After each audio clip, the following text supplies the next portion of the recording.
Na, tai sveikinuosi su visais ir kas prisijungė prie ekologinės gamybos seminarų viso mūsų ciklo. Tai šiandieną pristatysiu temą apie pasiruošimą ekologiškų produktų tvarkybos patikrai ir kokios yra svarbiausios, į ką reikėtų svarbiausia atkreipti dėmesį ir kokios yra daromos klaidos. Ar jūs visi mane gerai šiandien dabar matote, girdite? Turbūt nėra nusiskundimų, ar ne? Girdim ir matom. Šaunu, dėkui. Ar matote skaidrės, ar ne? Nematot? Dabar matot? Matome. Puiku, gerai. Taigi, koks yra planas? Tai pirmiausia, pristatysiu visą informaciją, kas liečia, kaip pasiruošti ekologinės gamybos patikrai, kad jinai įvyktų sklandžiai. Ir kaip išvengti klaidų, kokios jos yra dažniausios, o vėliau atsakysiu į jūsų klausimus, jeigu tokių bus. Tai trumpai apie sertifikavimo įstaigą VŠE Ecoagros, tai yra vienintelė ekologinės gamybos sertifikavimą ir kontrolę atliekanti institucija Lietuvoje. Pagrindinė veiklos sritis yra ekologinės gamybos sertifikavimas ir kontrolė, bet be to dar sertifikuojami yra NKP produktai, taip pat ekologiški produktai ar veikla pagal Amerikos standartus ir atliekamos patikros pagal privačius standartus. Na, svarbu paminėti, kad Ecoagros nėra teisės aktų leidėja. Ir jos pagrindinė funkcija, kaip ir minėjau, yra sertifikavimas ir kontrolė.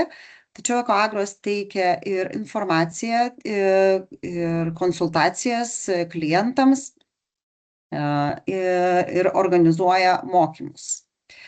Kas liečia įstaigą, tai yra nepelno siekianti organizacija, kurios veikla yra nuolat tikrinama įvairių institucijų ir vertinama.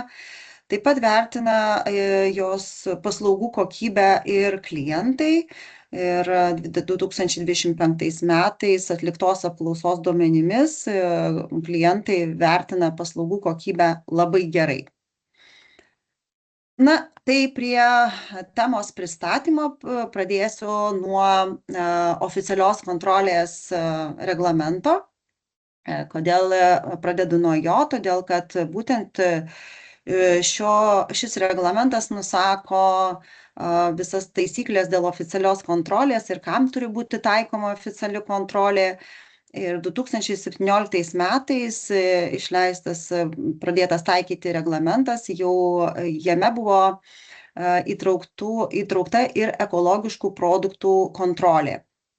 Taigi šis reglamentas yra taikomas kartu su ekologinės gamybos ir ekologiškų produktų ženklinimo reglamentu, tai yra 848 reglamentas 2018 metų. Taigi šie pagrindiniai teisės aktai yra taikomi ekologiniai gamyboje kartu, tai yra ES teisės aktai. Žinoma, be jų yra ir nacionalinės ekologinės gamybos taisyklės. Kas liečia tą minėtą reglamentą oficialios kontrolės, tai ką tai reiškia ta oficiali kontrolė? Tai reiškia, kad tai yra tokia kontrolė kompetitingų institucijų, kurios kontroliuoja fizinius asmenis arba įgaliotus asmenis, gali būti, ta prasme, galėtų atlikti ir kitos institucijos arba kažkokios tai juridiniai asmenys kontrolę. Ir tą kontrolę pavesta atlikti, siekiant patikrinti, ar veiklos vykdytojas laikosi reglamento ir taisyklių. Ir jeigu jis tai laikosi, tai tokiu atveju yra išduodamas oficialus sertifikatas. Na, kas yra vertinama, kad išduoti oficialų sertifikatą, tai jame yra nurodyta, kad yra oficialus sertifikatas išduodamas vadovaujantis sertifikavimui svarbiais faktais ir duomenimis gautais iš veiklos vykdytojų savikontrolės sistemų. Tai reiškia iš veiklos vykdytojo dokumentų, įrodymų, kurie įrodo, kad yra laikomasi reikalavimų ir tie reikalavimai yra įgyvendinami. Ir vadovaujantis tais faktais, sertifikuojantis pareigūnas taip įsitikina, kad laikomasi yra sertifikato išdavimo sąlygų. Taigi tuo pagrindu išduodamas ir sertifikatas. O kontrolės institucijai Ekoagros buvo paskirta atlikti oficialią kontrolę vyriausybės nutarimu 2023 metais nutarimo dokumente. Koks yra patikros tikslas, kai atliekama yra fizinė patikra pas veiklos vykdytoją? Tai visų pirma, tai siekiama įsitikinti, ar įgyvendinami yra teisės aktai ir sertifikavimo reikalavimai. Tai kurie būtent kalbame mes apie ekologinę gamybą, nes, kaip žinote, už bendrųjų reikalavimų laikymasi yra atsakinga Maisto ir veterinarijos tarnyba. Taip pat yra svarbu įsitikinti patikros metu, ar yra teisingai naudojami ekologinės gamybos terminai ir ES ekologinės gamybos logotipos naudojimas. Taip pat siekiama ir nustatyti, ar veiklos vykdytojo kontrolės sistema veikia efektyviai. Jeigu yra kažkokių trūkumų, tada tie trūkumai identifikuojami ir taip ta kontrolės sistema pas veiklos vykdytoją yra tobulinama. O viso to tikslas yra patenkinti vartotojo lūkesčius, nes vartotojas nori tikėti sertifikatu, nori tikėti, kad tikrai įsigyja ekologišką produktą, kuris atitinka visų reikalavimų. Ir būtent stipri kontrolė stiprina ir vartotojų pasitikėjimą ekologiškais produktais. Tai čia yra pagrindiniai tikslai. Kas liečia tvarkybą, ar ne, tai tvarkyba apima tam tikros veiklos, yra paruošimo veikla, daugiau kalbama apie produktų perdirbimą, tai yra gamyba produktų, pakavimą, perženklinimą, tai yra antrinė gamyba. Taip pat kalbama apie sandėliavimo veiklas, platinimo, pateikimo rinkai veiklas, į kurią taip pat, kurie apima ir nuotolinę prekybą, ir mažmeninę prekybą. Taip pat eksportas ar importas iš ne ES šalių ar į ne ES šalis yra eksportuojami ekologiški produktai. Kas liečia patikras, tai tos patikros gali būti fizinės arba gali būti dokumentinės. Fizinės patikros jos visada vykdomos veiklos vykdytojo vietoje, kur yra vykdoma ekologinė gamyba. Tos patikros fizinės ar dokumentinės jos gali būti pilnos apimties arba dalinės. Dažniausiai, aišku, fizinės patikros būna pilnos apimties, tai jeigu norint pratęsti sertifikatą, arba pirmais metais kontroliuojamas veiklos vykdytojas. Ir gali būti dalinės patikros, tai kai yra fokusuojama kontrolės metu į tam tikras rizikingas vietas, ar veiklas, ar produktus, kažkokie tai į rizikingus taškus. Tos patikros taip pat gali būti praneštos arba nepraneštos. Tai jeigu veiklos vykdytojas yra vertinamas kaip žemos rizikos, tai tokiu atveju patikros bus praneštos, bus informuojama arba raštu, ar na, iš anksto bus informuojama galbūt telefonu dėl papildomos patikros. Na, bet jeigu veiklos vykdytojas vertinamas kaip aukštos rizikos, tai kad tokiu atveju gali būti ir nepraneštos patikros. Na, patikrų tipai kokie gali būti, tai visų pirma, pradinė patikra, kaip ir sakiau, jeigu pirmą kartą sertifikuojama ekologinė tvarkyba, arba, tarkim, jeigu papildoma sertifikatą norima papildyti nauja veikla, arba, tarkim, atsiranda nauja gamybos vieta, tai tai gamybos vietai vykdoma pilna patikra, pilna apimtimi. Ar jeigu, tarkim, būna naujas technologinis procesas, tai vėlgi toks kaip ir to technologinio proceso patikra. Kasmetinės patikros, pilnos apimties patikros, tai jos būna dėl sertifikato pratęsimo. Papildomos patikros atliekamos dažniausiai pagal rizikos vertinimą, tai pagal rizikos planą rizikingų veiklos vykdytojų. Gali būti papildoma patikra atliekama dėl gavus skundą, na, įtariamos neatitikties atveju, arba jeigu yra vykdoma oficialus tyrimas. Patikros gali būti veiklos vykdytojo prašymų atliekamos. Na, jeigu veiklos vykdytojas, pavyzdžiui, nori įrodyti, kad ištaisė savo kažkokius tai nustatytus netitikimus ir kitaip negalima pateikti įrodymų arba įsitikinti, kad jie ištaisyti būtent, bet tik tai atlikti patikrą. Tai tokiu atveju gali būti mokamos patikros, už kurias susimoka jau veiklos vykdytojas. Na ir taip pat gali būti ir nuotolinė patikra. Ta mes tokią praktiką turėjome pandemijos metu, COVID-19 pandemijos metu. Patikros ir tam pačiam oficialios kontrolės reglamente yra parašyta, kad jos turi būti vykdomos atsižvelgiant į riziką. Galbūt tai yra rizikinga veikla. Na, galbūt tai rizikingų yra produktai, ar na, galimos neatitiktys, kurioje vietoje galimos neatitiktys. Galbūt yra kažkokios tai vietos, kažkokie tai kritiniai taškai ekologinės gamybos, kur gali produktai susimaišyti, gali būti užsiteršti produktas, tarkime, ekologinis, neekologiškų produktų, ar tiesiog kažkokiam dezinfekavimo medžiagomis gali būti ekologiškas produktas užterštas, tarkim, sandėliavimo metu.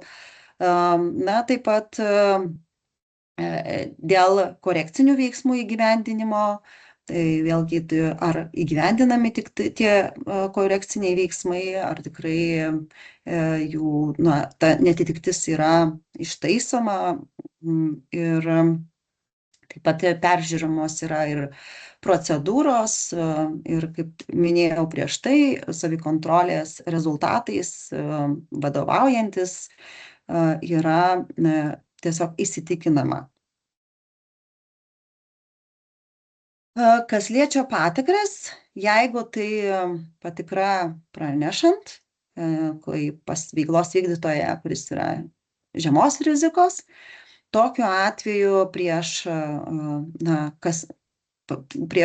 prieš sertifikato pasibaigimą, tarkim, maždaug apie 2 mėnesiai prieš sertifikatui baigiantis, yra formuojamas laiškas dėl tikrinimo ir veiklos vykdytojas tokį laišką gauna su informacija, kada bus patikra ir daugiau informacijos apie patikrą. Tai ne tik tai data būna nurodyta, bet koks yra paskirtas tikrintojas, jo kontaktai. kokius reikia turėti dokumentus, kokius pateikti dokumentus su pateikimo terminais, kokiu mokesčiais. Ir tų veiklos vykdytojas taip pat gauna ir išankstinę sąskaitą, kurią reikia apmokėti iki patikros. Svarbu atkreipti dėmesį ir atidžiai įsiskaityti, kas yra nurodyta laiške. Atkreipkite dėmesį į pateiktus terminus, iki kada reikia atsiųsti reikiamus dokumentus, nes ne vėliau nei 5 dienos iki paskirtos patikros datos reikia pateikti masės balanso duomenis. Jie gali būti tas masės balansas pateikiamas būtent čia ekologiškų produktų veiklos masės balansas. Tai yra, tarkim, kiek produktų yra gauta, kiek parduota, o jeigu vykdoma gamyba, tai kokios žaliavos buvo gautos, kokie likučiai sandėlio ir taip toliau. Turbūt esate jau apie tai su tuo susidūrę ne vieną kartą. Taip pat reikia pateikti duomenis apie valymo ir dezinfekavimo medžiagas, pateikti tiekėjų sąrašą, finansinius duomenis, tai yra už praeitus metus apyvarta ir metinė balanso suma, vidutinis rašinis darbuotojų skaičius. Taip pat prašomas yra, kad būtų pateiktas sertifikuojamų produktų sąrašas, tai yra forma F162. Na ir kiti gali būti išvardinti dokumentai. Tai žinoma, pateikiama dar ir informacija, ką reikia turėti patikros metu, tai kad apskaitos dokumentus visus reikia turėti,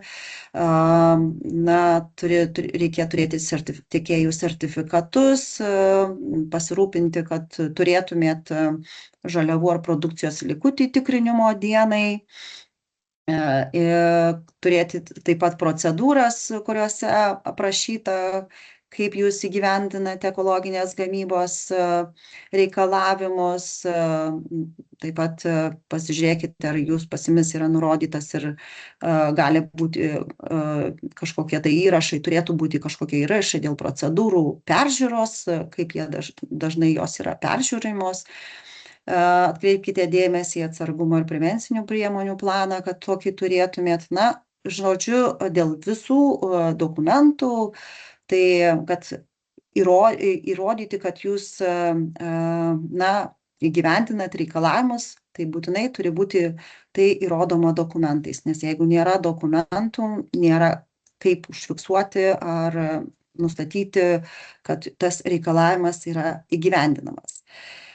Kitas momentas, kas yra svarbu, kad jeigu yra kažkoksai atstovas, ar ne, kuris dalyvauja patikroj, tai tada turi pasirūpinti, kad jis turėtų tą įgaliojimą atstovauti ir dalyvauti patikroje. Kas liečia terminus, tarkim, iki kada turi būti pateikti dokumentai, kaip 5 dienos iki patikros datos, arba iki kada turi būti galima patikros datą pakeisti.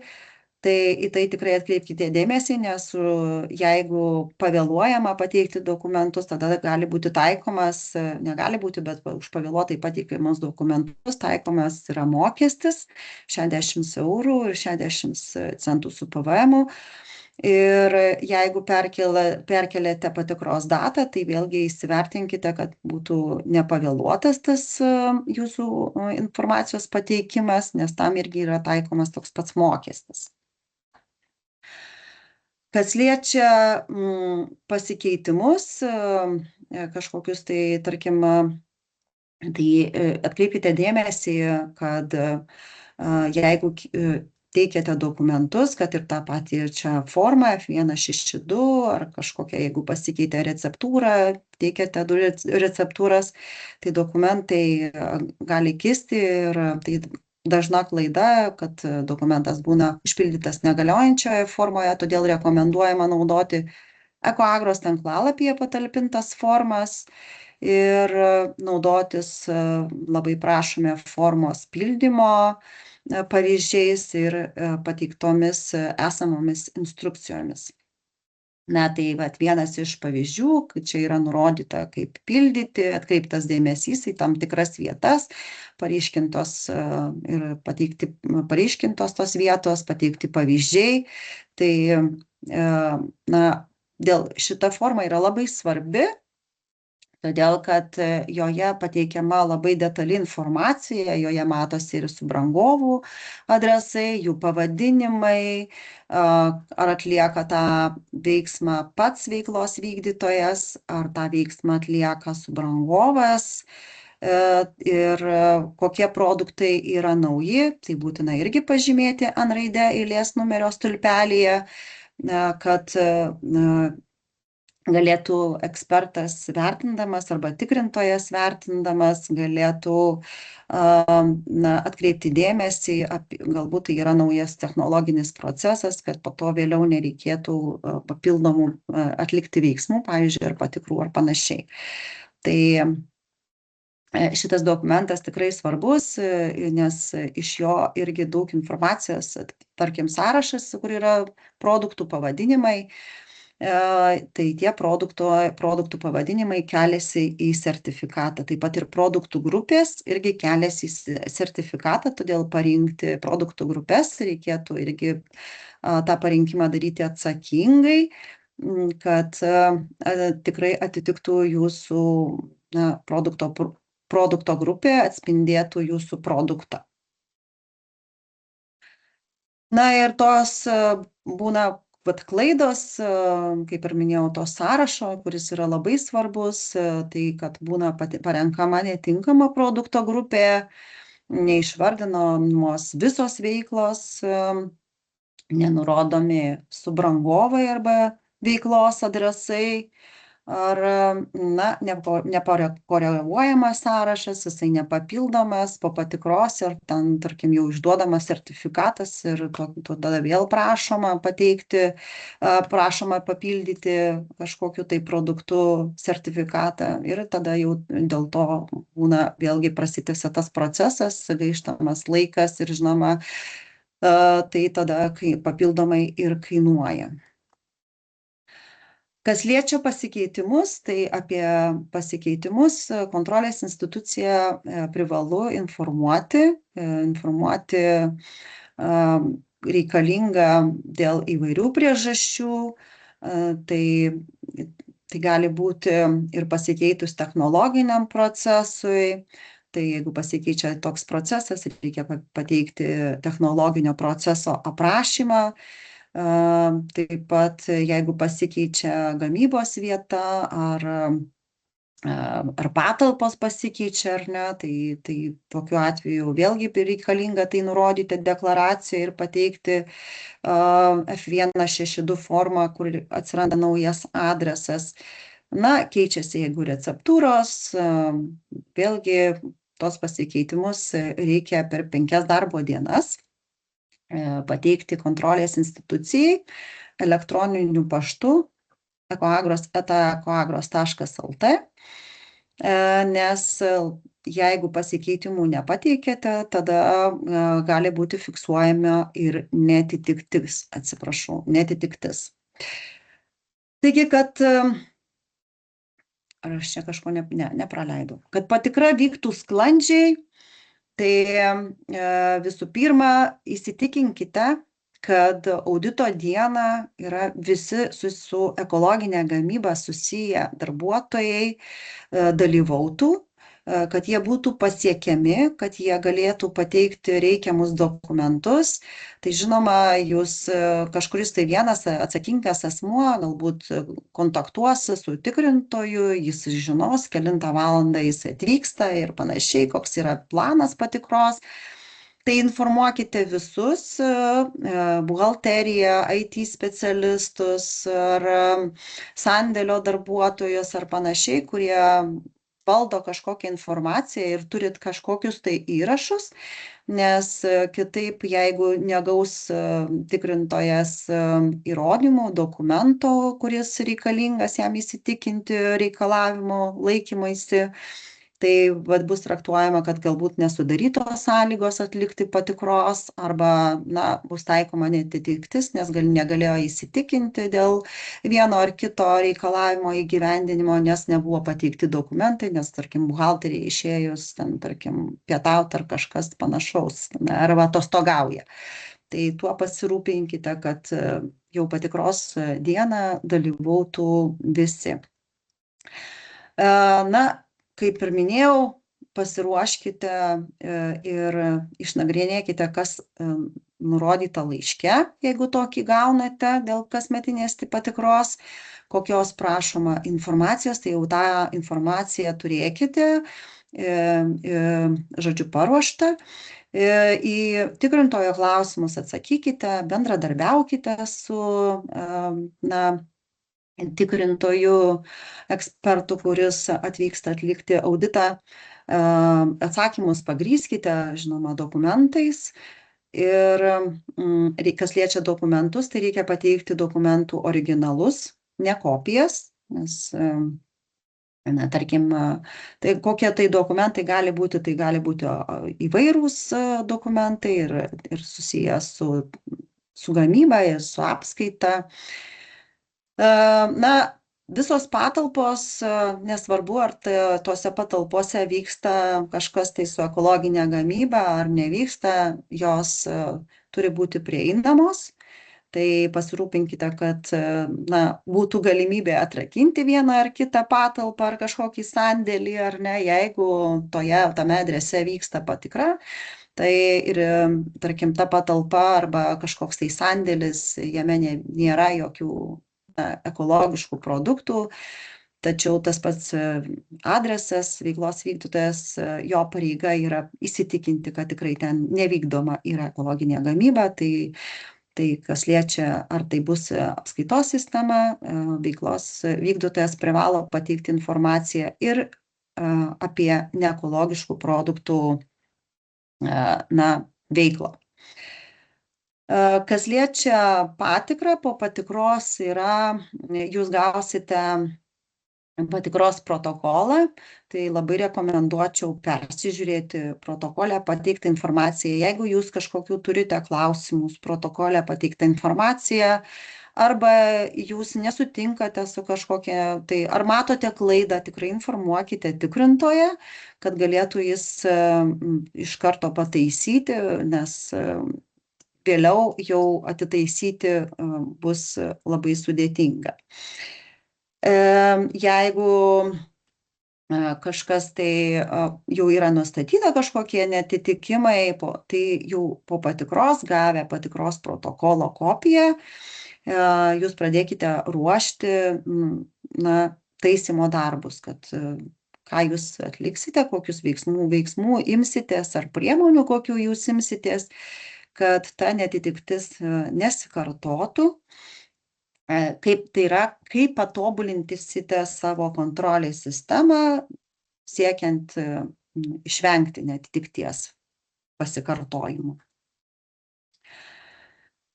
Kas liečia neatitiktis, jeigu jos yra nustatytos, tai labai rekomenduočiau irgi atsižvelgti į galimas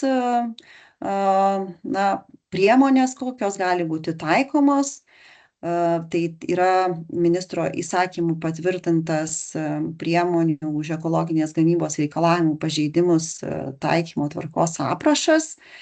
Žinoma, jeigu tai yra kažkokios jau didelės neatitiktys, kritinės neatitiktys ar keletas neatitikčių, tai visada yra vertinamas neatitikimo sunkumas, ar galima jį ištaisyti, ar tai yra tyčinė, ar pakenkta vartotojui bei ekologinės gamybos ženklo įvaizdžiui ir tos neatitikties jau priemonės, jos gali būti nuo kažkokio tai patobulinimo kontrolės sistemos iki sertifikato sustabdymo ar sertifikato anuliavimo ir sutarties nutraukimo. Čia viskas priklauso nuo netitikties sunkumo ir yra tame dokumente nurodytos irgi pagal reikalavimus, kokia gali būti netitiktis ir kokia gali būti taikoma priemonė. Taigi, dabar apibendrinsiu, kokie dažniausiai nustatomi netitikimai. Tai, kaip ir minėjau, gali būti nepateikiami įrodymai ir tai būna, kad nepateikimi įrodymai dėl procedūrų, tarkim, ar prevencinių atsargumo priemonių turėjimo, dėl procedūrų peržiūros. Tai būna neturi įrašų dėl kada buvo peržiūrėta, tarkim, procedūra. Vienas iš dažnesnių, kitas toks netitikimas yra dėl priėmimo kontrolės. Tai kai priėmimo, ekologiškų produktų priėmimo metu nedaromi įrašai ir, tarkim, neįmanoma atsekamumą vertinimo metu įsitikinti, kurios partijos produktas buvo tarkim, įsigytas ir koksai buvo realizuotas, galbūt žinoma, bet mes nežinome tada, nukeliaujant iki įsigijimo, kokia tai buvo partija. Taip pat yra nustatomas irgi, kad dėl savikontrolės įrašų neturėjimo, toks netitikimas, savalaikiai nepranešama apie naujų produktų įtraukimą į asortimentą. Čia vienas iš tokių dažnesnių netitikimų, jis galbūt ir smulkus, bet tas tokio mažareikšmio netitikimo dažnumas gali privesti ir prie jau tokios, ir prie sertifikato sustabdymo. Nes, kaip ir minėjau, kad ir ta netiktis tokia, kad ir mažareikšmė, tada turi būti padaromi veiksmai kažkokie tai, kad siekiant tos netitikties nepakartoti. Tai jeigu jinai kartojasi ir vėl, tai tokiu atveju jau gali net privesti ir prie sertifikato stabdymo. Dėl ženklinimo, dėl ekologiškų produktų reklamos, taigi irgi pasitaikanti tokia netitiktis, bet kodėl aš apie ją norėjau pasakyti, kai yra įvardinama dokumentuose arba, tarkim, svetainėje į veiklos vykdytojo apie įprastinius produktus, kur yra reklamuojami įprastiniai produktai arba įvardinami įprastiniai produktai, gali naudojami ekologinės gamybos terminai. Pavyzdžiui, kažkoks tai ženklas dedamas, eko ar sertifikavimo įstaigos kodas, tai bet kokią nuorodą į ekologiškumą, bet kokią, tai gali būti ir mažybinė forma, eko, bio, organic, bet kokie terminai, bet kokia ES kalba, tai jau skaitosi klaidinimas. Ir čia šitoje vietoje yra gana tokia griežta netitiktis, gali greitai, ta prasme, iki vos ne sertifikato sustabdymo gali nukeliauti. Kas liečia, jeigu yra vykdoma veikla paruošimas ir perdirbamas produktas, tai tokiu atveju pasitaiko, kai gaminama yra ne pagal patvirtintą receptūrą. Jeigu yra ženklinami produktai, tai pasitaiko, kai ženklinami yra neteisingai nurodoma šalis, kurioje užaugintos ekologiškos žaliavos, ta nuoroda ES, ne ES žemės ūkis. Jeigu jinai privaloma, tai reikalinga šitą vietą tikrai kontroliuoti. Kas liečia veiklos vykdytoją, tai pasitaiko, kad nevykdo įsipareigojimų, kai yra pateikiamas dokumentas, kad atliekami korekciniai veiksmai, mes, tarkim, atsiųsime visada ne vėliau kaip per 5 dienas nuo asortimento papildymo informaciją kontrolės institucijai su F162 papildytų sąrašu, bet tačiau ta netitiktis kartojasi. Tai tokie dažniausiai yra patikros metu nustatomi netitikimai, o dabar apibendrinant, tai manau, kad šių mokymų metu supratote, kad būtent tvarkybos fizinės patikros metu yra svarbu sudaryti sąlygas atlikti patikrą, pateikti įrodymus dėl reikalavimo įgyvendinimo ir, žinoma, bendradarbiauti su kontrolės institucija. Tai iš manęs tiek, o informaciją rasite mūsų, kas liečia mokymus, tos įrašus rasite mūsų svetainėje, skiltyje šviečiamoji informacija. O jeigu dabar turite kažkokių klausimų, tai galite klausti arba galėsite paklausti ir vėliau pateikiant klausimą. Stabdau bendrinimą, pateikiant klausimą arba elektroniniu paštu, arba į Facebooką. Tai ar turite klausimų?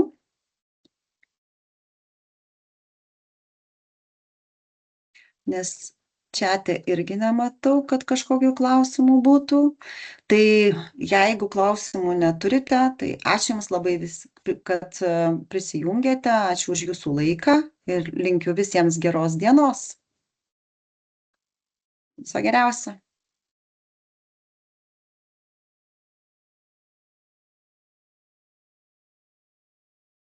Ačiū, viso gero. Viso gero.